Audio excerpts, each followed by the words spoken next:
भगवते वासुदेवाय।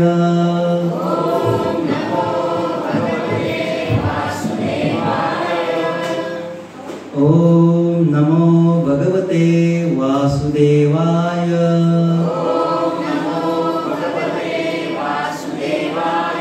ओम नमो भगवते वासुदेवाय।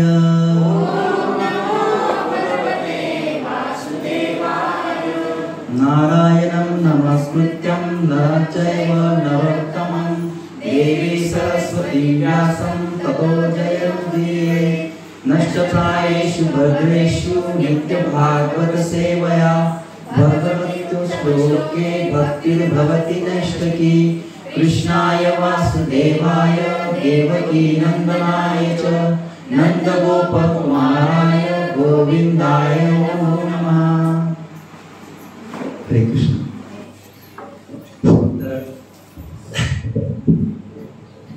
सर्वांचं आजच्या या सुरभिकुंज सत्संगमध्ये स्वागत आहे।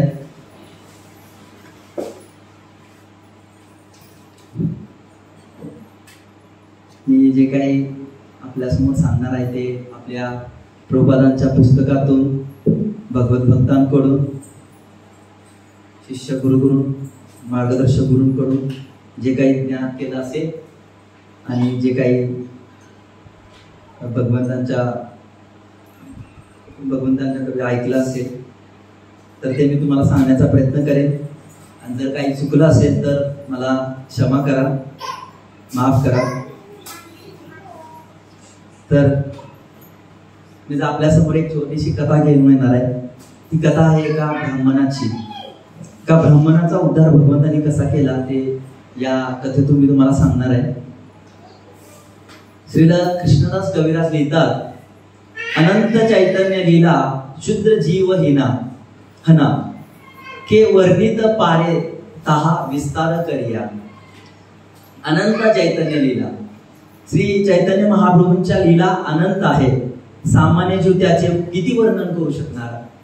जरी अनंत शेष हजारो मुखाने त्यांच्या लीला वर्णन करेल तरी ह्या लीला संपणार नाही। तर या ठिकाणी कृष्णदास कविराज सांगतात की चैतन्य महाप्रभूंचं हे एक नवदीप चंद्र म्हणून माझ्याकडे पुस्तक आहे। तर यात एक 50च्या वरती असतील कथा, पण ते सांगतात की अनंत शेष हजारो मुखाने त्यांच्या लीला वर्णन करेल। अनंत शेष, अनंत हा आपण संख्यामध्ये लिहू शकत नाही। आपण जास्तीत लाख करोड पर्यंत जाऊ शकतो, पण अनंत अगणित।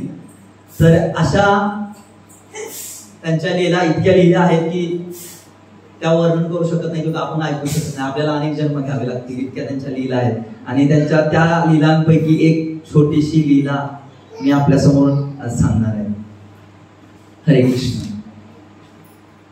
ओम ज्ञानतिमिरान्धस्य ज्ञानाञ्जन शलाकया चक्षुरुन्मिलितं येन तस्मै श्री गुरुवे नमः।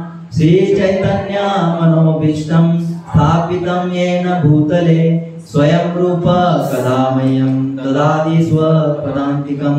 वन्देऽहं श्रीगुरो श्रीयुतपदकमलं श्रीगुरून् वैष्णवांश्च श्रीरूपं साग्रजातं सगण रघुनाथान्वितं तं सजीवं साद्वैतं सावधूतं परिजन सहितं कृष्ण चैतन्य देवं श्री राधा कृष्ण पदा सगण ललिता श्री विशाखान्वितांश्च। नमो विष्णुपदाय कृष्णप्रेष्ठाय भूतले श्रीमते भक्तिवेदांत स्वामिनिति नामिने। नमस्ते सरस्वती देवे गौरवाणी प्रचारिणे निर्विशेष शून्यवादी पाश्चात्य देश तारिणे। वाञ्छाकल्पतरुभ्यश्च कृपा सिन्धुभ्येव च पतितानां पावनेभ्यो वैष्णवेभ्यो नमो नमः। नमो महावदन्याय कृष्ण प्रेम प्रदायते कृष्णाय कृष्ण चैतन्य नामिने गौरविषे नमः। पंचतत्त्वात्मकं कृष्णं भक्तरूप स्वरूपकं भक्तावतारं भक्ताख्यं नमामि भक्तशक्तिकं।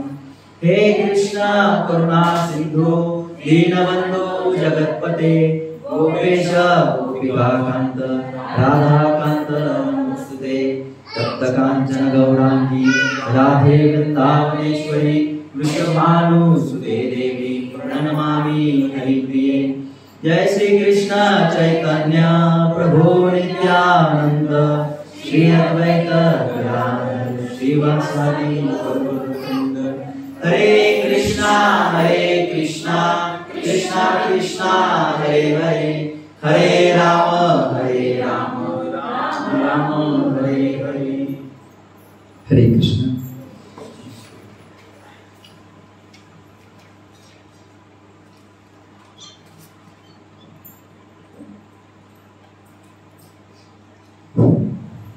तर चैतन्य महाप्रभू यांची एक लीला मी आपल्या समोर सादर करतोय।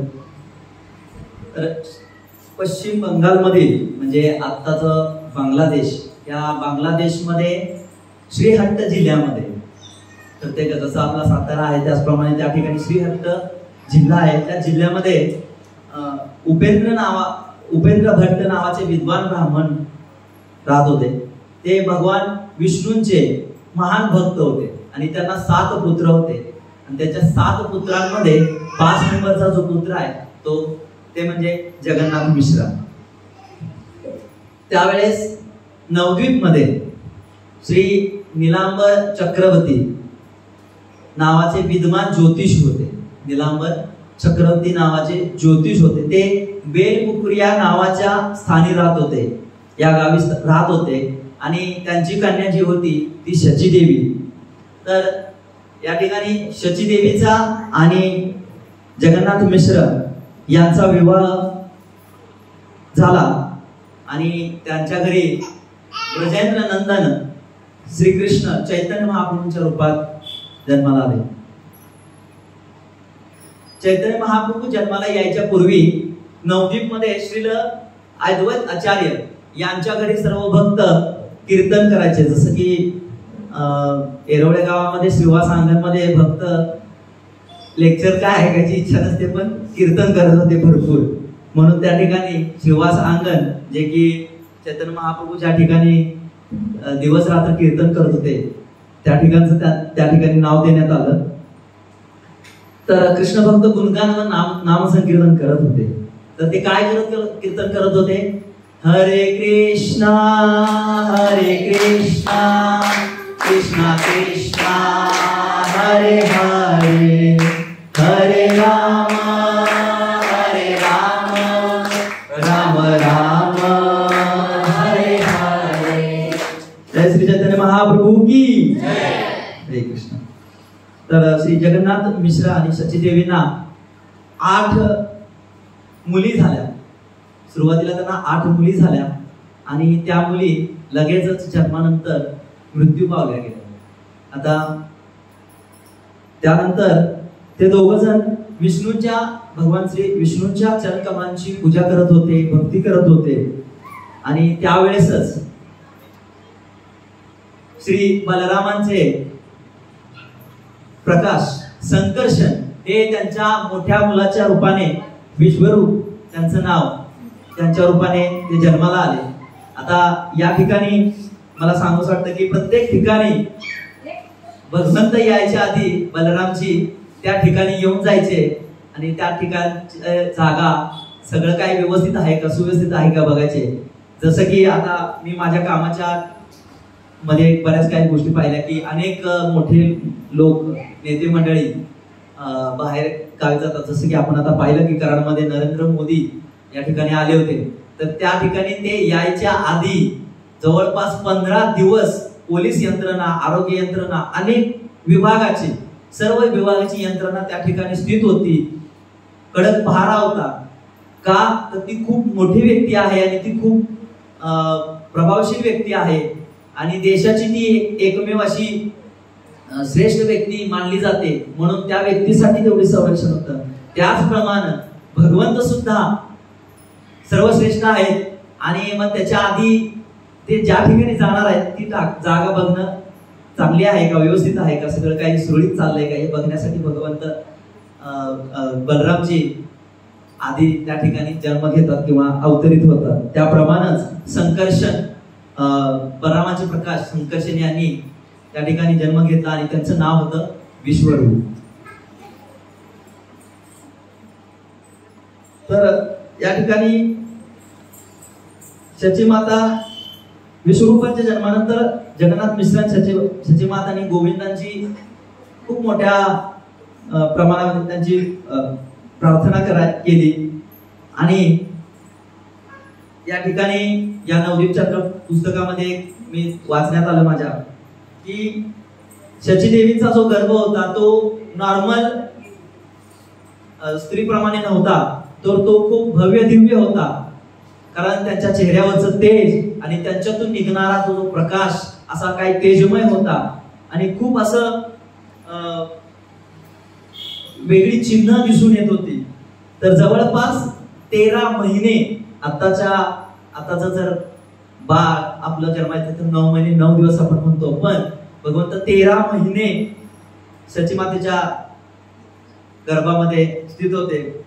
आणि त्यावेळेला जे आपण नीलांबर चक्रवर्ती जे आहेत ज्योतिष होते ते त्यांनी सांगितलं होतं की ह्याच महिन्यात शुभक्षणी बाळ जन्माला येईल असं त्यांनी सांगितलं. आणि शके 1907 मध्ये फाल्गुन पौर्णिमेच्या सायंकाळी तो शुभक्षण आला. तर जवळपास चैतन्य महाप्रभू जन्माला येऊन 600 वर्ष उलटून गेले. आपण म्हणतो 500 वर्षापूर्वी आले, पण तसं जर बघितलं तर आता वर्ष वाढत चाललेत. तर 600 वर्षापूर्वी 600 वर्ष त्या गोष्टीला झाली, ते या ठिकाणी जन्माला आले. चैतन्य महाप्रभूंचा जन्म शके 1907च्या माघ महिन्यात भगवान श्रीकृष्णाने जगन्नाथ मिश्र व शचीमाता दोघांच्या शरीरामध्ये प्रविष्ट झाले आणि त्यांनी जन्म घेतला. जगन्नाथ मिश्रा शचीदेवीला म्हणाले की अनेक गोष्टी की मी अद्भुत पाहतोय, कारण साक्षात भगवंत त्यांच्या घरी जन्म घेणार होते आणि असं ते तेजस्वी सर्व काही दिसत होतं. स्वतः लक्ष्मी देवी स्वतः आपल्या घरी अवतरली का काय असं त्यांना वाटत होतं. ज्या ठिकाणी मिश्राजी बाहेर भ्रमंती करण्यासाठी जात त्यावेळेला प्रत्येक व्यक्ती त्यांना मान सन्मान धन्य दान करत होतं. हे पाहून त्यांना खूप आश्चर्य वाटायला लागलं. तर भगवंत इथे सांगतात की जर ब्राह्मण किंवा वैष्णव भगवंतांचा जर शाश्वत दास म्हणून कार्य करतो तर त्याला भगवंतांची इच्छा पूर्ण करीत असेल तर वैयक्तिक पालन पोषणाची गरज नाही आपण म्हणू शकतो. पण आताच्या सध्या परिस्थितीला ते शक्य नाही, पण त्यावेळेला ते शक्य होत होतं, कारण लोक दान धर्म करत होते किंवा भगवत भक्तांची सेवा करत होते, दान धर्म करत होते. तर भगवंतांनी सांगितलंय की वैयक्तिक पालन पोषणाची व कुटुंब भरण पोषणाची काळजी करावी लागणार नाही. बघा, तर भगवंत इथं सांगतात की जो मला शरण आलेला आहे त्याला वैयक्तिक पालन पोषणाची काळजी करायचं कारण नाही, कारण त्याला कोण बघणार आहे? साक्षात भगवंत बघणार आहे. तर ही लीला सुरू होते की तो ब्राह्मण आहे तो असाच भगवंतांना आपल्या गोपालींना घेऊन भटकंती करत असताना तो मिश्राजींच्या घराच्या समोर येतो आणि हरे कृष्ण महामंत्राचा जप करत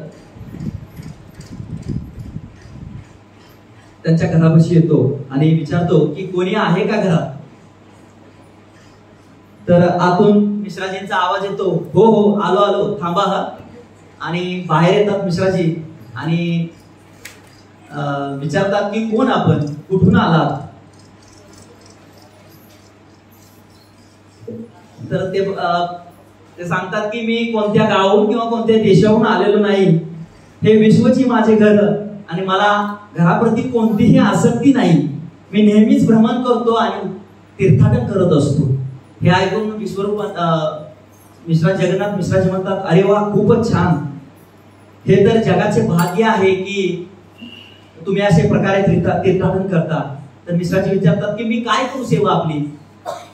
तर प्रत्येक भ्रमण करणारा ब्राह्मण प्रथमतः आपल्या भगवंतांना भोग दाखवल्याशिवाय कोणताही प्रसाद ग्रहण करत नाही.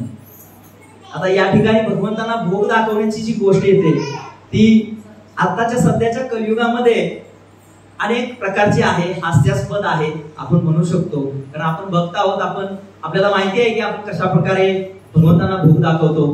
भगवंतांच्यासाठी सेपरेट प्लेट असते, वाटी असते, त्याच्यामध्ये भगवंतांना वेगवेगळ्या प्रकारचे व्यंजन आपण त्याच्यामध्ये ठेवतो, त्याच्यावरती तुलसीपत्र ठेवतो आणि भगवंतांच्या समोर ठेवून एक प्रकारच्या मंत्राने आपण ते भगवंतांना भोग दाखवतो. तर आजकाल कसं झालंय, आपण बघा काही ठिकाणी आपल्याला गडबड असते, भूक लागलेली असते किंवा लहान मुलं दमवतात किंवा काय, तर आपण प्रसाद बनवतो. काय करतो, त्या प्लेटमध्ये 2 पोळ्या, त्याच्यावरती थोडा भात, त्याच्यावर थोडं वरण, थोडी आमटी, थोडं दूध, भजी आणि काय काय काय ठेवतो आणि ते प्लेट भगवंताच्या समोर घेऊन ठेवतो. आणि आपण ज्या वेळेला प्रसाद घ्यायला घेतो त्यावेळेला किती घेतो, 2 वाट्या डाळ, भाजी, आमटी, चपाती, पुरी, काय जे काय असेल ते असे भरून ताट घेतो, बरोबर आहे. आणि मग भगवंतांना आपण एवढंच का दाखवतो.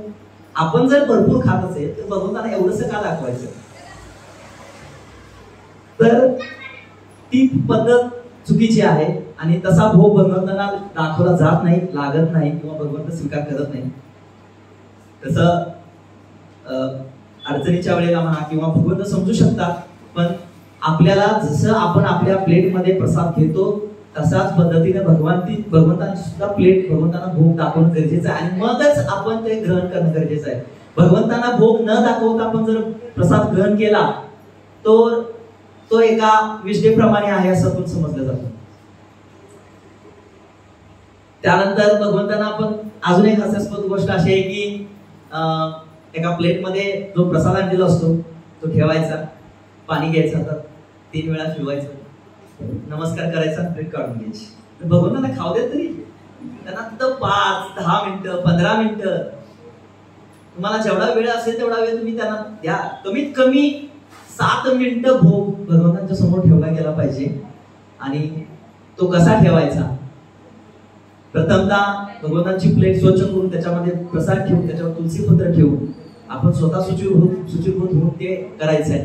भगवंतांसमोर प्लेट ठेवायची आहे आणि आपल्या इस्कॉनच्या वैष्णवाच्या संहितेमध्ये आहे भोग कसा लावायचा, त्याच्यामध्ये श्लोक कोणते म्हणायचे ते म्हटल्यानंतर 7 मिनिटं ठेवायचं आहे. प्रसाद काढते वेळी भगवंतांना ठेवते वेळी सुद्धा प्रार्थना करायची आहे की जर काय माझ्याकडून चुकलं असेल तर क्षमा करा, गोड मानून घ्या, समजून घ्या. परत काढताना सुद्धा भगवंतांना प्रार्थना करायची आणि मग काढायचं आहे. जायचं की लगेच ताट घ्यायचं, देवाच्या समोर उचलायचं की आणून लगेच बसायचं खायला. अजून एक दुसरी गोष्ट, भगवंतांची जी प्लेट असते त्या प्लेटमध्ये आपण कधीच प्रसाद ग्रहण करायचा नसतो. आपली प्लेट वेगळी. तर आपल्या ह्या भक्तांना सुद्धा सगळ्यांना माहिती आहे की आपण भगवंतांना दाखवायला ठेवलेलं कुठलेही प्लेट पात्र आपण स्वतःसाठी वापरत नाही. अक्षरशः भगवंतांची प्लेट धुण्यासाठी जो काही साबण किंवा जो चोथा सुद्धा वापरतो तो सुद्धा वेगळा सेपरेट भगवंतांसाठी ठेवला पाहिजे. कारण आपण जे अन्न खातो त्या प्लेटला धुतलेला चोथा कापड ते आपण भगवंतांच्या प्लेटला नाही लावू शकत. तर या छोट्या गोष्टी आपण बारकाईनं भगवंतांना भोग दाखवताना केल्या पाहिजे. तर मिश्राजी पुढे म्हणतात की हे माझं परम सौभाग्य आहे, जर का ब्राह्मण म्हणतो की जर का आपण मला अनुमती दिली तर मी माझ्या भगवंतांसाठी भोग बनवू शकतो आणि मी पण प्रसाद ग्रहण करू शकतो. मिश्राजी तर भगवंतांचे खूप मोठे भक्त किंवा त्यांचे दास होते आणि भगवत भक्ताची सेवा हीच खरी सेवा. कारण आजकाल खूप मोठ्या प्रमाणामध्ये आपल्याच देशात नाही तर अनेक ठिकाणी भोंदू बाबा किंवा साधू संत हे आहेत, पण आपल्याला त्याच्याशी काही घेणं देणं नाहीये. पण त्यावेळेला जे ब्राह्मण होते ते भगवत भक्ती करणारे होते. याप्रमाणे मिश्राजी त्यांना विचारतात मी काय तुमची सेवा करू, आणि ते सांगतात की मला भगवंतांना भोग दाखवायचा आहे आणि मला हे प्रसाद ग्रहण करायचा आहे, तर तुम्ही मला तुमचं स्वयंपाकघर वापरण्याची अनुमती द्याल का. मी माझ्या स्वतःच्या हाताने भोग बनवून भगवंतांना दाखवणार आहे. जसं की पाठीमागच्या लीलेमध्ये आपण साक्षीगोपाल लीला बघितलं की मला भोग बनवायचा, तू जाते वेळी ज्या ज्या ठिकाणी भोग बनवायची वेळ त्या ठिकाणी भोग बनवायचा आणि तो भोग पाठीमागे ठेवायचा, तो मी ग्रहण करेन. तर कशीही परिस्थिती असू दे, भगवंतांना भोग दाखवल्याशिवाय भक्त कधीही प्रसाद ग्रहण करत नाही. मग या ठिकाणी ते अनुमती देतात. मग जगन्नाथ मिश्रा त्यांची पत्नी शची देवी आणि त्यांचे मोठे पुत्र विश्वरूप हे आपली जे किचन आहे किंवा त्यांचं जे स्वयंपाकघर आहे ते स्वच्छ करायला लागतात आणि शुचीभूत करून त्यांना जे काही धनधान्याची सामग्री जी आहे ती लागते ती त्यांना उपलब्ध करून देतात, त्यांची सगळी सोय करून देतात. तर आता ते जे ब्राह्मण आहेत ते स्वयंपाकघरामध्ये भगवंतांसाठी भोग बनवू लागले. आता भोग बनवताना सुद्धा आपला भाव कसा पाहिजे. भगवंतांना जो भोग लावतो ना त्यावेळेला आपण टीव्ही नाही पाहिला पाहिजे, मोबाईल नाही पाहिला पाहिजे किंवा भौतिक संगीत नाही ऐकलं पाहिजे. फक्त भगवंतांचं हरिनाम संकीर्तन ऐकलं पाहिजे. कोणतं ऐकलं पाहिजे? हरे कृष्णा कृष्णा कृष्णा हरे हरे, हरे राम राम राम हरे हरे. अनेक आपल्या भक्तांचे, ब्रह्मचार्यांचे किंवा गुरु महाराजांचे लेक्चर्स आहेत ते ऐकली पाहिजे, संकीर्तन ऐकलं पाहिजे. कारण असं म्हणतात की जे तुम्ही अन्न ग्रहण करता, काही माता जे किंवा काही जे भक्त आहेत की आपली मुलं असतात चिडतात, दमवतात. प्रसाद बनवत असतानाच काय रे काय चाललंय, का दमवतोयस? तर ज्या वेळेला आपल्यामध्ये जो रस किंवा जो काही भाव उतरलेला आहे तो त्या अन्नामध्ये उतरतो आणि पुन्हा आपण ते ग्रहण करतो आणि आपल्यामध्ये सुद्धा आपली जी मती असते, बुद्धी असते ती त्याप्रमाणेच होते. जर का आपण भगवंतांचं नामस्मरण करत जर प्रसाद बनवला तर आपल्यामध्ये सुद्धा भगवंतांचं जे काही नामस्मरण केल्याचं गुण आहे ते सुद्धा अन्नावाटे ग्रहण होतो. भक्ती फक्त जपमाळ करतो आपण ती सुद्धा मिळते, पण अन्नातून सुद्धा भगवत भक्ती मिळते ही या मार्गे मिळते की आपण भगवंतांचा भोग बनवत असताना भगवंतांचं नामस्मरण किंवा भगवंतांचं कीर्तन ऐकलं पाहिजे. तर ते ब्राह्मण जे आहेत ते हरे कृष्ण महामंत्राचा जप करत किंवा नामस्मरण करत भोग बनवतात आणि त्यांनी एका हॉलमध्ये त्यांचे जे विग्रह होते ते विग्रह ठेवलेले होते. त्यांना एक जागा ठेवली होती त्याच्या ठिकाणी आणि ते घेऊन येतात. शची माता आणि जगन्नाथ मिश्रा आपापल्या कामामध्ये व्यस्त होते. तर यामध्ये जे आपले चैतन्य महाप्रभू जे आहेत, आपण त्यांना निमाई म्हणतो, तर त्यांनी ते त्याच ठिकाणी खेळत होते किंवा इकडे तिकडे वावरत होते आणि पाहत होते की ब्रह्मदेव काय करतात. की लहान मुलं बघा, आपल्या घरी जर पाहुणे कोणी आले ना तर दारामागून किंवा बाहेरच्या खोलीतून किंवा बाहेरून त्यांच्याकडे बघत असतात ते नेमके काय करतात. आणि विशेष करून जर भगवत भक्त असतील किंवा धोती कुर्तावाले असतील तर ते आवर्जून असं आश्चर्यचकित बघत असतात काहीतरी काय करतायत ते. तर त्याप्रमाणे निमाई सुद्धा त्यांना निहाळत होते आणि ते ब्राह्मण त्यांना काही एवढी हे नव्हती की लहान मुलं आहे आणि ते दमवतोय, खटाळ आहे किंवा खोडकर आहे. तर ते भोग आणतात, भगवंतांना दाखवतात, भगवंतांना भोग ठेवतात, नमो विष्णुपदान हरे कृष्ण कृष्ण कृष्ण हरे हरे भोग लावतात आणि डोळे मिटून ते मंत्र जाप करत असतात. आणि एवढ्यातच भगवंत म्हणजे आपले निमाई येतात आणि त्या ब्राह्मणाने जे काय विग्रहांना भोग ठेवला होता तो भोग उचलतात आणि खातात आणि हसायला लागतात. तर हा ब्राह्मण ज्यावेळेला त्यांनी डोळे उघडून पाहिलं तर भगवंत ते भोग घेऊन खात असतात.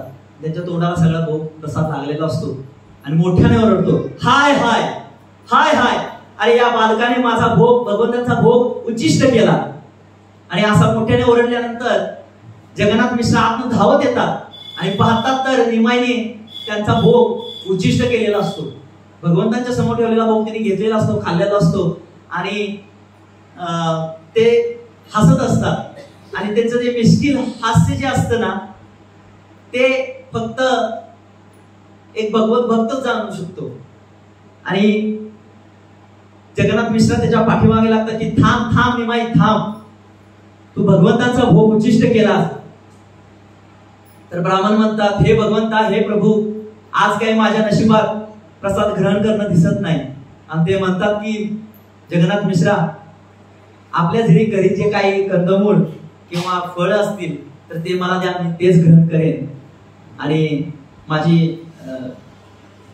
भूक भागवेन.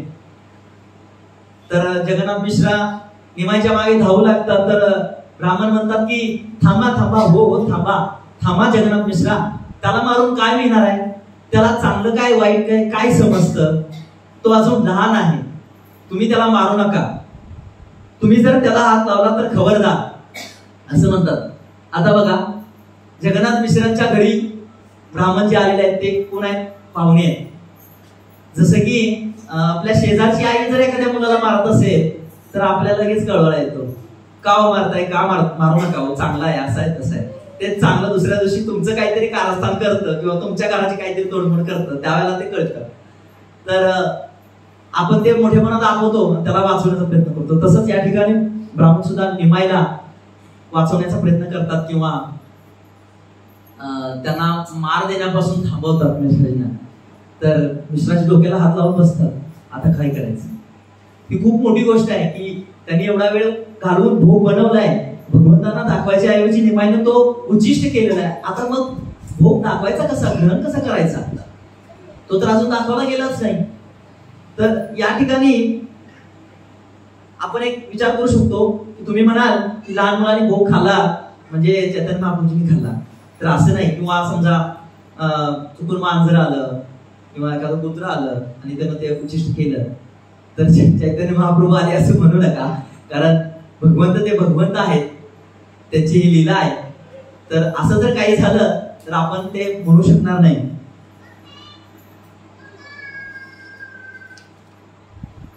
तर मिश्राच्या डोक्याला हात लावतात, हे भगवंता, हे परमेश्वरा असे कळवळ करत बसतात आणि ब्राह्मण त्यांना सांगतात की मला काय असं ते कंदमूळ द्या, ते मी ग्रहण करतो आणि माझी भूक भागवतो.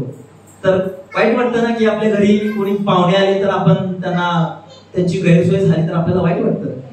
त्याचप्रमाणे जगन्नाथ मिश्राजींना सुद्धा वाईट वाटलं की पाहुण्याची गैरसोय झाली किंवा त्या ब्राह्मणाची व्रत मोडलं, त्यांना भूक दाखवता आला नाही. तर ते पुन्हा एकदा त्यांना विनंती करतात की तुम्ही जर माझा दास म्हणून, सेवक म्हणून माझा जर स्वीकार करत असता असं, तर माझी तुम्हाला विनंती आहे की तुम्ही पुन्हा एकदा भोग बनवा. आणि यावेळेला विश्वरूप आणि शचीमाता सुद्धा मागून आपण होला हो मिळवतो ना, हो हो हो करा, तुम्ही भोग पुन्हा एकदा बनवा, आपल्या घरामध्ये भरपूर सामग्री. तर यांच्या विनंतीवरून ब्राह्मण ठीक आहे म्हणतात, मी भोग बनवतो. आणि ते पुन्हा एकदा त्यांच्या कार्याला सुरू करतात की महामंत्राचा जप करत, कीर्तन करत प्रसाद बनवतात. अर्धा तास, पाऊण तास जो काही वेळ असेल तो घालवतात. एक प्रहर निघून चाललेला असतो आणि त्यांनाही भूक लागलेली असते. पण भगवंतांना भोग दाखवल्याशिवाय आपण ग्रहण कसा करणार. परत ते बनवायला जातात. तेवढ्या शचीमाता म्हणते की हा मुलगा अतिशय चंचल आहे, हा पुन्हा एकदा नैवेद्य देऊन उच्चिष्ट करेल आणि त्याला दुसऱ्याच्या घरी घेऊन जाते. बा आपल्या इकडे कसं सून असते, सासू असते, मुलगा असतो. तर मुलगा सून प्रसाद करत असेल तर मुलगा तिला त्रास देत असतो, रडत असेल किंवा दमवत असेल, तर मग त्याची आजी काय करते, त्याला उचलून दुसऱ्याच्या घरी खेळवायला घेऊन जाते, तिथं एंटरटेनमेंट करते. तर तिथे गेल्यानंतर शचीमाता विचारते की निमाई, तू त्या ब्राह्मण भक्तांचा तू प्रसाद का उच्चिष्ट केलास. तर निमाई अतिशय सुंदर पद्धतीने हसत त्यांना उत्तर देतात की त्यांनीच तर मला बोलवलं म्हणून तर मी गेलो. पण ही जी भगवंतांचं जे रूप आहे ते कुणाला लक्षात येत नव्हतं. आणि असं म्हटल्यानंतर भगवंत म्हणतात की चैतन्य महाप्रभू की मी तर गोपाल आहे ना, मग मला त्यांनी बोलवलं तर मी जाणार ना. असं म्हटल्यानंतर त्या बाकीच्या महिला हसू लागतात, त्यांना समजत नाही की भगवंत खरं बोलतायत. तर त्याला तिथे घेऊन गेल्यानंतर ब्राह्मण पुन्हा एकदा भोग बनवून आणतो. आणि आपण बघतो ना की चोर जसं एखाद्या घरामध्ये कोणी आहे का नाही बघतो, त्याचप्रमाणे तो ब्राह्मण आतल्या खोलीतून बाहेरच्या खोलीमध्ये डोकावून बघतो की तो बालक कुठे दिसत तर नाही ना, तो कुठे लपून तर बसलेला नाही ना, का पुन्हा भोग माझा उच्चिष्ट करेल. ह्याची पाहणी करून झाल्यानंतर परत ते भोग भगवंताच्या समोर ठेवतात आणि पुन्हा एकदा मंत्रामध्ये ध्यानस्थ होतात. आणि तेवढ्यात परत निमाई कुठून येतात माहित नाही, पण येतात नक्की. आल्यानंतर येतात आणि भगवंताच्या समोर ठेवलेला भोग पटकन उचलतात. आणि एवढ्यात ब्राह्मण पाहतो आणि पुन्हा म्हणतो, हाय हाय, या बालकाने पुन्हा एकदा माझा भगवंताचा भोग उच्चिष्ट केला. हे परमेश्वरा, हे भगवंता, आम्ही काय करू आता? मी तुम्हाला दोनदा भोग दाखवला आणि दोन्ही वेळेला या बालकाने माझा भोग उच्चिष्ट केला. आता काय करायचं? आणि हे ऐकल्यानंतर जगन्नाथ मिश्रा दारामागील काठी घेऊन निमाईच्या पाठीमागे धावू लागतात. ब्राह्मण म्हणतात की माझ्या नशिबामध्ये आज भोजन करणं दिसतच नाहीये. बहुतेक भगवंतांची इच्छा नसावी की मी आज भोजन ग्रहण करावं. तर आता ब्राह्मण देव खूप थकलेले होते, कारण आता दोनदा भोग बनवला होता. आणि या ठिकाणी विश्वरूप त्यांच्या समोर येतात. विश्वरूप त्यांच्या समोर येतात आणि त्यांना विनंती करतात की हे ब्राह्मण देव, मी तुम्हाला पुन्हा एकदा विनंती करतो की आम्ही सर्वजण निमाईवरती लक्ष ठेवू, त्याच्यावरती घेरा करून त्याच्यावरती लक्ष ठेवू. आता तो तुम्हाला त्रास देणार नाही. मी तुम्हाला पुन्हा एकदा विनंती करतो की तुम्ही पुन्हा एकदा भगवंतांसाठी भोग बनवा. आता मात्र कसोटीचा प्रश्न आहे. तर रात्रीचा 1:30चा प्रहर उठून गेल्यावर हे सगळे विनंती करतात. तर ब्राह्मण म्हणतात की रात्रीचा 1:30चा प्रहर झालाय आणि एवढ्या उशिरा, एवढ्या रात्री भोग बनवणं योग्य आहे का? तर विश्वरूप म्हणतात, हो का नाही, काही हरकत नाही. आणि भोग बनवण्याची सामग्री भरपूर आहे, तुम्ही भोग बनवू शकता.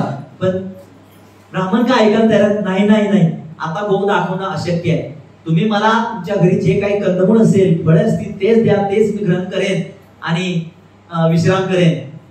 पण विश्वरूप शचीमाता आणि जगन्नाथ मिश्रांना खूप वाईट वाटतं की दुसऱ्यांदा असं झालं. तरी पण त्यांना फोर्स करतात आणि शेवटी ब्राह्मण तयार झाले. विश्वरूप म्हणतात की एवढ्या उशिरा भोग बनवायला काही हरकत नाही, तुम्ही भोग बनवा. तर निमाईला पकडून झाल्यानंतर शचीमाता त्याला खोलीमध्ये घेऊन जाते.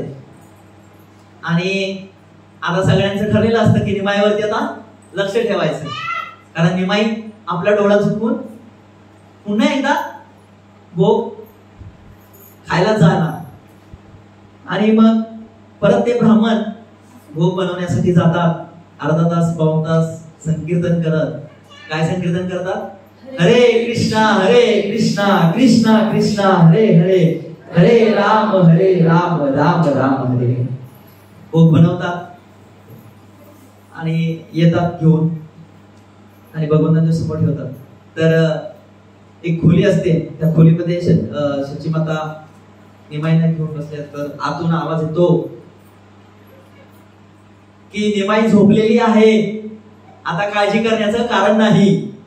तर विश्वरूप म्हणतात, हो हो, मी सुद्धा खोलीच्या बाहेरून कडी लावून घेतो आणि काठी घेऊन मी इथेच थांबतो. बघा, निमाई झोपलेली असताना सुद्धा त्यांच्यावरती कोणी विश्वास ठेवत नव्हतं. आणि शचीमाता म्हणली की तो झोपलेला आहे आणि आता त्याला झोप आवरत नाही, एकदा झोपला की तो भरपूर झोपतो, असं शचीमाता सांगत असते. मग भोग बनवून आणतात, पुन्हा एकदा भगवंतांना भोग दाखवतात आणि पुन्हा एकदा ध्यानस्थ होतात आणि मंत्र म्हणतात. आणि ते म्हणतात, हरे कृष्ण कृष्ण कृष्ण हरे हरे, हरे राम राम राम हरे हरे. एवढं म्हणत तो भगवंत तिथे परत एकदा येतात आणि तो भोग, जो काही प्रसाद बनवलेला, भात बनवलेला, तो उचलतात आणि तो आपल्या तोंडामध्ये घालतात आणि हसू लागतात मोठ्याने. एवढ्यात ब्राह्मण पुन्हा एकदा ओरडतो, हाय हाय, अरे या बालकाने माझा पुन्हा एकदा भोग उच्चिष्ट केला. तर तुम्ही मला कुणी पडत आलं नाही, कुणी विचारायला आलं नाही का? तर शेवटी भगवंत आहे आणि भगवंत काही करू शकतात. ते कडी लावा नाहीतर कुठे ठेवा, ते कुठून तरी येतातच, कुठून तरी प्रकट होतातच. आणि तसेच हिमायत खोडकर होतेच. तर त्यांनी निद्रादेवीला सांगितलं होतं की सगळ्यांना निद्रिस्त करून टाका. आणि सगळे निद्रिस्त झाल्यामुळे भगवंत रूमच्या बाहेर येऊन त्यांनी सगळे म्हणजे ब्राह्मण सोडून सगळ्यांना निद्रिस्त करून टाकलं आणि त्यांनी भोग. आता निमाई इथे काय म्हणतात? आता इथे भगवंत बोलतात की अहो विप्रवर, तुम्ही एवढे उदार व्यक्ती आहात, तुम्ही मला बोलवले आणि मी आलो, आता यात माझा काय दोष? तुम्ही मला बोलवले आणि मी आलो, यात माझा काय दोष? साधारण व्यक्ती नाही समजू शकणार आहे भगवंत काय बोलतायत ते. तुम्ही माझा मंत्र बोलून मला येण्यासाठी आवाहन केलं आणि तुम्हीच मला आता थांबवताय. पण तुम्ही मला बोलवलं, मी थांबू नाही शकलो स्वतःला, म्हणून मी आलो. हे काही त्या ब्राह्मणाच्या लक्षात येत नाही. मग भगवंत म्हणतात की तू माझ्या दर्शनासाठी खूप उतावीळ तत्पर असतोस आणि म्हणून मी माझं दर्शन देण्यासाठी मी माझं दर्शन तुम्हाला देत आहे. आणि या ठिकाणी भगवंत चैतन्य महाप्रभू आपलं अष्टभुजा रूप त्या ब्राह्मणाच्या समोर प्रकट करतात. बघा तो ब्राह्मण किती किती पुण्यवान असेल आणि किती भगवंताची भक्ती केली असेल, किती जन्मभक्ती केली असेल की त्यांना भगवंताचं हे अष्टरूप दर्शन स्वतःच्या डोळ्यांनी बघायला मिळालं. आणि भगवंत त्यांचं अष्टभुजा रूप दर्शन दाखवतात आणि ब्राह्मण नतमस्तक होतात, दंडवत घालतात. धन्य झालो प्रभू, मी धन्य झालो, मी आपणास ओळखलं नाही, मला क्षमा करा, मला माफ करा, मी आपल्यावर ओरडलो. आता भगवंत इथे सांगतात की मी यापूर्वीही नंद महाराजांच्या घरी जन्म घेतला होता आणि त्यावेळी तूही जन्म घेतला होतास. जेव्हा मी या भौतिक जगात गोकुळात अवतीर्ण झालो होतो तेव्हा तू सुद्धा जन्म घेतला होतास. त्यावेळी देखील अशाच प्रकारे तू मला नैवेद्य अर्पण करून तृप्त केलं आणि तू माझा जन्म जन्मांतराचा सेवक आहेस. जो माझा दास नाही त्याला माझ्या अद्भुत स्वरूपाचे दर्शन कधीही मिळू शकणार नाही. भगवंत काय सांगतात? जो माझा दास नाही. आपल्याला दासानु दासानु दासानु दास जरी झालं तरी खूप आहे. भगवंतांच्या चरणावरची जी धूळ आहे त्या धुळीचा सुद्धा दास जरी झालो आपण तरी खूप आहे. आणि भगवंत सांगतात की माझ्या अद्भुत स्वरूपाचे दर्शन कधीही मिळू शकत नाही. म्हणजे पहा किती पुण्य, किती जन्माचं पुण्य असेल की त्यांना भगवंतांचं अशा प्रकारचं दर्शन मिळालं. आता ह्या गोष्टी झाल्या. भगवंत म्हणतात की ठीक आहे, आता मी तुला दर्शन दिलं, तुझा उद्धार झाला, पण आता तू रोज या नवदीप मध्येच राहायचं आणि रोज मला असे वेगवेगळे व्यंजन बनवून भूक दाखवायचा. आणि हा एक गोष्ट लक्षात ठेवायची की हे जे गुपित आहे, हे जे सत्य आहे की मी कोण आहे, हे सत्य, हे गुपित कोणालाही सांगायचं नाही, नाहीतर मी तुला मारून टाकेल. असं सौम्य भाषेत भगवंत सांगतात. हे कुणालाही सांगायचं नाही. ठीक आहे. जसं की एखाद्या लहान मुलानं जर एखाद्या कोणाची चोरी पकडली तर त्याला 10 रुपये देतात. कुणाला सांगायचं नाही बरं का, म्हणजे असं असं झालंय म्हणून सांगायचं नाही. किंवा समजा मोठा भाऊ मोठी बहीण असते, छोटा भाऊ असतो आणि जर मोठ्या बहिणीकडून एखादा काचेचा ग्लास पडला, फुटला, आई वडील घरात नसतात, तर ती काय म्हणते, तुला मी 4 चॉकलेट देते, पण आईला सांगायचं. तर या ठिकाणी जे भगवंतांचं अष्टरूप दर्शन आहे किंवा भगवंत कोण आहे आणि मी काय आहे, कोण आहे, तर हे कुणालाही सांगायचं नाही, नाहीतर मी तुला मारून टाकेन असं सांगतात. आता मला सांगा, जर साक्षात जसं की आपण साक्षी गोपालाच्या कथेमध्ये भगवंत ज्या वेळेला तो जो भक्त होता तो पाठीमागे वळून पाहिलं, त्याच ठिकाणी भगवंतानी स्थान मांडलं आणि तिथेच त्यांनी त्यांचं रूप, खूप मोठं रूप होतं ना, तिथेच त्यांनी दाखवलं. त्यावेळेला अनेक शेतातून घरातून अनेक लोक ते पाहून धावत होते. आपण विचार करा, जर भगवंत अचानक प्रकट झाले तर तुम्ही असेच बसणार आहे का? आपण विचार करू शकतो, एखादा ऍक्सिडेंट झाला तर आपली नॉर्मल प्रक्रिया असते का? नाही. कोण घाबरतं, कोण धावतं, कोण ओरडतं, कुणाला चक्कर येते, कोणी बेशुद्ध पडतं. अशा अनेक प्रकारच्या परिस्थितीतून जातो माणूस. तर जर भगवंत समोर असतील तर काय होईल आपली अवस्था? आपण विचार करू शकतो का? भगवंत जर समोर असतील तर काय काय करू शकतो? जर तुम्हाला म्हटलं की तुमच्या समोर भगवंत आले तर तुम्ही काय करा?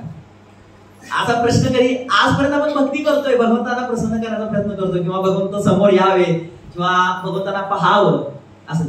मी म्हणतो तुम्ही करताय आणि भगवंत तुमच्या समोर आले तर तुम्ही काय करा? तुमची अवस्था काय असेल? तुमची काय परिस्थिती असेल? काय परिस्थिती असेल? कोणीतरी बेशुद्ध पडेल, कोणीतरी रडायला लागेल, कुणाला अटॅक सुद्धा येईल, धक्का सुद्धा बसेल, कारण ती खूप मोठी गोष्ट आहे. पण आता प्रत्येकाच्या मनामध्ये ते आहे की भगवंत एवढा आपण पुण्यवान नाहीये, की एवढी भक्ती नाही आपली की भगवंत आपल्या समोर येतील.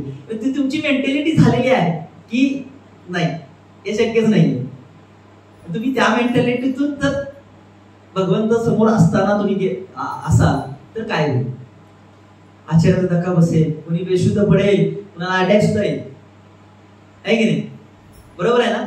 भगवंत समोर आले तर काही जण पळून जातील, काही जण घाबरतील, आहे की नाही? का? त्यांना विश्वास नाही बसणार, काही विश्वास पण ठेवणार नाही. हे म्हणते की हा माझा भ्रम आहे, किंवा मी स्वप्नात आहे, किंवा मी स्वर्गात आहे असंही म्हणतील. स्वतःला चिंता करतील की मी जिवंत आहे की नाही. तर असे अनेक तर्क निघू शकतात. पण आपण तयारी ठेवली पाहिजे. माहित नाही आपण भगवंतधामात जाऊ की नाही जाऊ, पण आपण नक्की असा विचार करून भक्ती करायची आहे की आपण भक्ती करतोय तर भगवंतधामात जायचंय, समोर भगवंतांना बघितल्यानंतर आपण काय रिॲक्ट करायचंय याची सुद्धा आपल्याला तयारी करायची. ती खूप मोठी गोष्ट आहे, ती खूप मोठी लांबची गोष्ट आहे. आणि मग इथे सांगतात की हे कोणाला सांगायचं नाही. त्या ब्राह्मणाची काय अवस्था झाली? तो लोटपोट झाले, म्हणजे त्या ब्राह्मणाने दंडवत घातला, इकडून तिकडून उड्या मारू लागले, आणि जो काही तो भोग भगवंतांना दाखवला होता, जो काही भगवंताने उच्चिष्ट केलेला जो भोग होता, प्रसाद होता, तो घेतला, भात घेतला, तो भात होता आणि तो उचलला त्यांनी आणि आपल्या सर्व अंगाला लावू लागले. जसं की तुम्ही वृंदावनात गेल्यानंतर गोवर्धनची माती घेऊन आपण लावतो, किंवा वृंदावनात गेल्यावरती माती लावतो, का तर त्या ठिकाणी भगवंतांचा स्पर्श झालेला असेल असं आपण म्हणत असतो, किंवा झालेला आहे. आणि त्यांच्या रूपाने आपल्याला तो आशीर्वाद मिळेल किंवा काय, थोडीशी आपण चाकतो सुद्धा. तीर्थजल असेल, अभिषेकाचं चरणामृत असेल, त्याचप्रमाणे अक्षरशः आम्ही सुद्धा राधा गोविंदजींची प्राणप्रतिष्ठापना होती ना, तर त्यांचा जो रिअल अभिषेकचा होतं त्याचं होतं पाणी, ते सुद्धा आम्ही डोक्यावर ओतून घेत होतो थोडस. म्हणजे आपल्याला एक ते न बोतू न भविष्यात न मिळणारी गोष्ट आहे, आणि मग त्याचा आपण कसा प्रकारे सदुपयोग करून घेतला पाहिजे. मग त्या ब्राह्मणाची अशी अवस्था झाली, विचित्र वेड्यासारखा करू लागला तो, आणि तो जो भोग आहे खाण्याच्या ऐवजी, खायची तर लांबचीच गोष्ट, भूक लागलेली भरपूर होती, रात्रीचा 1:30चा प्रहर होऊन गेला होता, आणि त्याच्यामध्ये भगवंतांचं दर्शन झाल्यानंतर आपल्याला तहान भूक लागेल का? तहान भूक लागेल. भले आपल्याला जर भगवंत समोर उभे असतील आणि एखादा विंचू जरी चावून गेला तरी आपल्याला कळणार नाही, आपण एवढा भगवंतांच्या त्या रूपामध्ये लीन होऊ, एवढी आपली अवस्था होईल. अनेक वेळा दंडवत घालू लागले, उड्या मारू लागले, हरिहरी करू लागले, गौर गौर हरी, गोपाल गोपाल हरी असं म्हणू लागले, गोविंद गोविंद करू लागले, आणि सर्व अंगाला तिने आपल्या तो भात लावून घ्यावा लागला. आता ही अवस्था आहे, ही भगवंताच्या समोर चालली, ठीक आहे. भगवंतांचे अष्टभुज दर्शन सांगून झाले, भगवंत पुन्हा एकदा निमाईच्या त्या रूपामध्ये आले आणि तेवढ्यात जगन्नाथ मिश्रा तिथे आले आणि हे बघतात. आता ह्या अशा अवस्था करून घेतल्यानंतर म्हणून हे काय केलंय तुम्ही ब्राह्मण, हे तुम्ही काय करता, असा त्यांनी प्रश्न केला. आणि ते थोड्या वेळात भानावर आले, कारण ते भान विसरले होते. भगवंतांचं दर्शन केलं त्यांनी, भगवंतांचं त्यांना दर्शन झालं, ते भान हरपले आणि त्यांनी स्वतःच्या अंगाला हे लावलेलं सुद्धा त्यांना माहित नव्हतं. मग आता काय सांगायचं, भगवंतांनी तरी सांगितलंय की काय सांगायचं नाही. तर ते म्हणतात की मिश्राजी, माझा गोपालजींनी भोग स्वीकारला. तर गोपालजी काय म्हणतात, वा वा वा, ठीक आहे, भोग दाखवला असेल, कदाचित भगवंताचा भोग म्हणून स्वतःच्या अंगाला लावून घेतला असेल, पण त्याच्या मनामध्ये प्रश्न पडला होताच. तर ते जगन्नाथ मिश्रा माझा नैवेद्य गोपालजीने स्वीकारला आणि तो पण मी पण स्वीकारला भोग. तर त्यांनी तो ग्रहण सुद्धा केला आणि ते सांगितलं की मिश्राजी, मी उद्यापासून या नवदीप मध्येच वास्तव्य करेन आणि आपल्या घरी नेहमी येईन आणि आपल्या निमाईला भोग देईन. मिश्राजींच्या लक्षातच येत नव्हतं हे असे का म्हणतात. ठीक आहे म्हणले, आता खूप रात्र झाली आहे आणि तुम्ही झोपी जा. आणि ब्राह्मण सुद्धा झोपायला जातात आणि नेहमीप्रमाणे मग ते ब्राह्मण भगवंतांची त्या ठिकाणी सेवा करू लागतात. भगवंतांचं दर्शन करण्यासाठी रोज मिश्राजींच्या घरी येऊ लागतात आणि त्यांचं दर्शन करू लागतात. तर ही जी भगवंतांची लीला आहे, भगवंत कशा प्रकारे आपल्या भक्तावरती कृपा करतात, किती जन्मांतर करतात. अनेक नंद महाराजांच्या वेळी सुद्धा त्यांनी जन्म घेतला होता, नंद महाराजांच्या वेळी सुद्धा त्यांनी दर्शन दिलं होतं, त्यावेळेला सेवा स्वीकारली होती. आणि पुन्हा चैतन्य महाप्रभूंच्या रूपात त्यांनी सुद्धा त्यांना दर्शन दिलं आणि त्यांना त्यांचा ब्राह्मणाचा उद्धार झाला. तर या ठिकाणी ही कथा संपते. तर आपण या कथेतून काय घेतलं पाहिजे, तर या कथेचा संबंध काय, तर कथेचा संबंध असा आहे की चैतन्य महाप्रभूंनी त्यांच्या लहान वयातच अनेक लीला केल्या. ते कसे होते, त्यांचे गुण आणि त्यांचा जो निरागस स्वभाव, खट्याळ स्वभाव यातून प्रकट केला. ते कसे आपल्या भक्ताला त्रास देत त्याच्यावर कृपा करतात, पण तेवढीच काळजी सुद्धा घेतात. याच्यामध्ये अभिधेय काय, जर आपण भगवंतांना भूक न दाखवता अन्न ग्रहण केले तर ते अन्न प्रसाद होत नाही. ते अन्न प्रसाद म्हणून आपण होत नाही आणि भगवंतांची कृपाही होत नाही, भगवंतांचा आशीर्वादही लाभत नाही. आणि हे सांगायचं माझं जे प्रयोजन होतं की आपल्याला भगवंतांचा प्रसाद मिळतो, त्यातून आपल्याला भगवंतांची कृपा मिळते, भगवत भक्तीमध्ये आपण प्रगती करू शकतो आणि भगवंतांना विसंपून राहिल्याने आपण या भवसागरातून तरुण जातो. भगवंत भक्ताची मगाशी सांगितल्याप्रमाणे त्याला स्वतःच्या पालनपोषणाची गरज नाही, भगवंत त्याचं पालनपोषण करतात आणि या भवसागरातून भगवंत आपल्याला तरुण येतात. हरे कृष्ण. तर आपण सुद्धा सर्वांनी यातून एक बोध घ्यायचा आहे की भगवंतांना भोग दाखवल्याशिवाय प्रथम काय करायचं आहे, भगवंतांच्या साठी भोग बनवताना स्वतः शुचिर्भूत होऊन भगवंतांच्या नाम संकीर्तनामध्ये, कीर्तनामध्ये, नाम जपामध्ये भोग बनवायचा आहे. तो भोग भगवंतांना वेगळ्या प्लेट मध्ये द्यायचा आहे, त्यांचा मंत्र म्हणून त्या मंत्राद्वारे त्यांना प्रार्थना करायची आहे, भोग ठेवायचा आहे परत प्रभुदाची कथा होती की ते लहानपणी भगवंतांना प्लेट ठेवायचे आणि घ्या म्हणायचे. मग नंतर त्यांना सांगितलं की अशा प्रकारे भोग दाखवायचा. ते भगवंतांना त्या प्रकारे परत भोग दाखवू लागले. तर आपण आपल्या लहान मुलांना सुद्धा ती सवय लावू शकतो. भले थोडंफार चुकेल आणि असं नाही सांगायचं की भगवंत भोग खातात, आता ते तिथंच थांबतात, भोग खातात का बघायला. आणि कसा भोग दाखवायचा, तो भोग आपण त्यांच्या प्लेटमध्ये ग्रहण करायचा नाही, तो वेगळ्या प्लेटमध्ये काढून आपण ग्रहण करायचं आहे.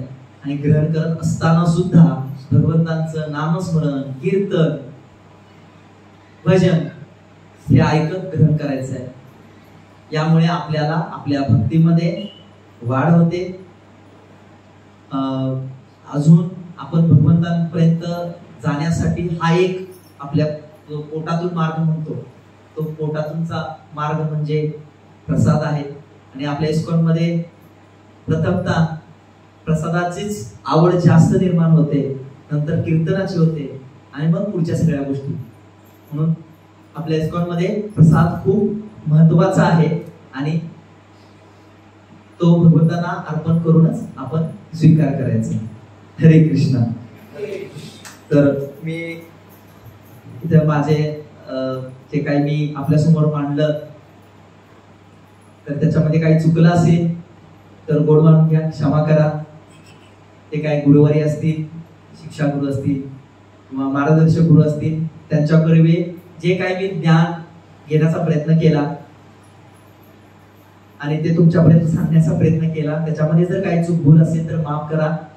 आणि असे तुमचे कृपाशीर्वाद मला लाभोत, जेणेकरून भगवंतांच्या लीला मी तुमच्यापर्यंत घेऊन येऊ किंवा तुमच्यापर्यंत पोहोचवू शकू, असा भगवंतांच्या चरणी माझ्यासाठी सर्वांनी प्रार्थना करा. आणि माझं जर काही चुकलं असेल तर पुन्हा एकदा मी सर्वांची क्षमा मागतो आणि या ठिकाणी थांबतो. हरे कृष्ण.